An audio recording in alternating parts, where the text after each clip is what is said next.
Sony announced the first State of Play of the year happening very soon, February 25th, and I'll have a countdown timer up to my live reaction in the pinned comments, so you can set a reminder and watch this show with me if you want. What we know is that this 30-minute show will include new updates and deep dives for 10 games coming to PS4 and PS5, including new game announcements and updates on some third-party and indie titles you saw last in June's PS5 showcase. So in this video, I want to go over what we can expect based on that. There are some recent rumors and way more. So if you like that, then a like on the video would of course really help me out. And let's go. I think a good place to start is looking at what games we saw during last year's June event that will likely then be showcased here too.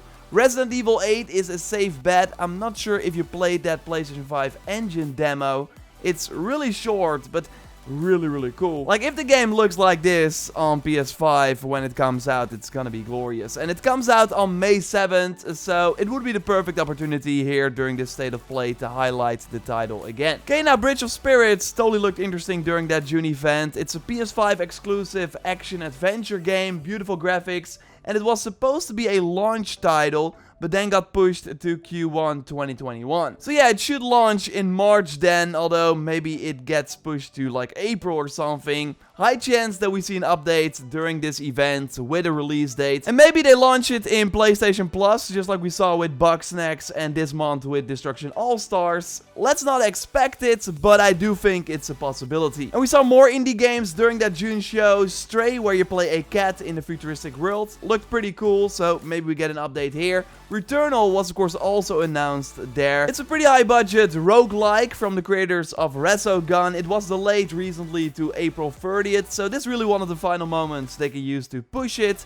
I think it looks pretty cool. We know that Housemarque games usually feel great to play, so I'm curious to see the new gameplay at this event. I was actually surprised that we did not get to see any new gameplay of Ratchet & Clank at that release date announcement. The game is coming out on June 11th, by the way, and we do have confirmation that the Pixelizer weapon is back and that Ratchet can wear the Carbonox armor. Like, the deluxe edition even comes with 5 armor sets, so there should be a ton in the game. Let's hope that we see some of that customization in action in new footage during the show. But will Sony also talk about the other big PlayStation exclusives that are launching after Ratchet? Gran Turismo, by the way, got delayed to 2022, so don't expect to see that here. But Horizon Forbidden West appears to be on track for a release this year. PlayStation CEO Jim Ryan, by the way, confirmed. And as I noted in my previous Sunday video, we are just a few days away from the 4-year anniversary of the original. And what would be a better way to celebrate that anniversary than with a new trailer for Forbidden West? It has been 8 months now since the reveal, with no update in between.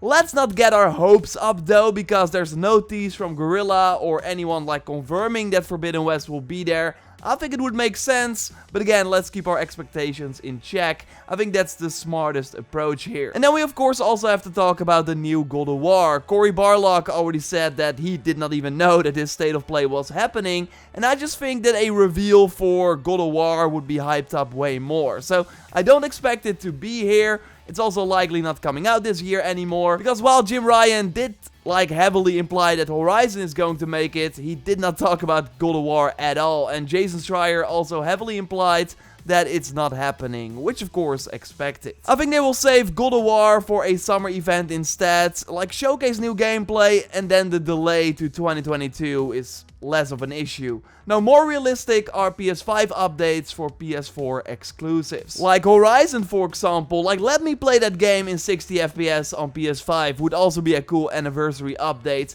But like, Last of Us Part 2 is of course a likely candidate too. We know that Naughty Dog has been working on a Factions-type multiplayer mode, and I don't think they want to wait that long after the game's release, so I can totally see that being revealed, maybe with a beta announcement for March, and that would then go hand in hand with a PS5 version for the game. Death Stranding might see a PS5 upgrade, especially with the PC version already having some of those benefits. Maybe we get some new content for that game too. And I also would not be surprised if Final Fantasy VII Remake showed up during this state of play. It's one of my favorite games of the year that should be coming to PC and maybe Xbox after this 1-year deal ends on April 10th. But if Sony still wants to like own this announcement, then they can just focus on a PlayStation 5 version with hopefully some nice enhancements and extra content. Like, that is actually the rumor that there might be new content. I just think that some sort of next-gen version for Final Fantasy VII Remake makes a ton of sense. More Square Enix things could be the Marvel's Avengers next-gen update that was already revealed and will release on March 18th. Like, they still got the Spider-Man deal with PlayStation, and actually showcasing Spider-Man here for the first time would be pretty big. I know many people don't care about the game, but I, despite of the issues, really liked it. So I hope it can make a comeback, and a Spider-Man trailer during this event would totally help with that. Yes, Final Fantasy 16 was of course also announced as a big PlayStation exclusive, and we are supposed to get various announcements throughout 2021, so we might see it here. But we of course also get brand new game announcements. And the indies are kind of hard to predict, and I already missed some that were already announced and that we might see here again, like the new Hello Neighbor or Five Nights at Freddy's, Oddworld, Little Devil Inside.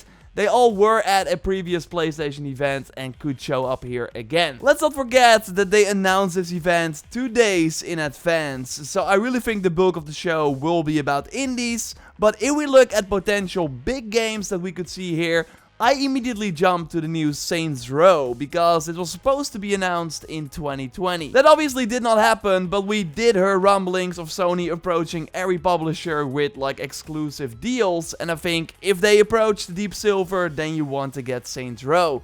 Or maybe Dead Island 2. This game is still supposed to be in development and actually planned now for before April 2022. A bigger one would be Dragon's Dogma 2 though. It was leaked in the big Capcom leak, but there it was noted for 2022. So it's likely still far away. This event is likely too early. The point is that if we get big announcements from publishers, then it will likely be of that caliber. Also, a new Destroy All Humans 2 remake has been teased at the end of a new trailer. Maybe that is what we see here. But mostly I expect updates on already announced games. And let's not forget that Deathloop is coming May 21st, so this might be the final state of play before that release date. This is of course a PS5 exclusive from Bethesda, Dishonored creators. Hood, Outlaws and Legends was also announced at a PlayStation event, and the game comes out on May 7th, so a sort of deep dive trailer into that project makes a lot of sense too. Nier Replicant is of course coming out. So yeah, mostly expect updates on those smaller, more imminent titles than like the truly big bangers. And then hopefully Horizon to round out the show. Damn, I'm totally doing this expectations in check thing wrong, right? Also, Sony usually announces their PS Plus titles around this time, but they still haven't done it yet at the time of this recording, so I think they're saving that for the state of play as well. And they have been really good, like great lineups in 2021 so far, so I totally expect some big ones here too. Let me know what you want and expect to see in the comments down below. Again, a link to my live reaction in the pinned comment, set a reminder, and then I hope to see you there. We'll of course have coverage of the big games that are revealed and likely a big Sunday video about the show up as well. So totally subscribe for way more coverage of this state of play. A like on the video would really help me out. You can watch my previous Sunday video about big upcoming open world games that are still planned for this year by clicking on the screen. For now, I will speak to you next time. See you at the live stream and goodbye.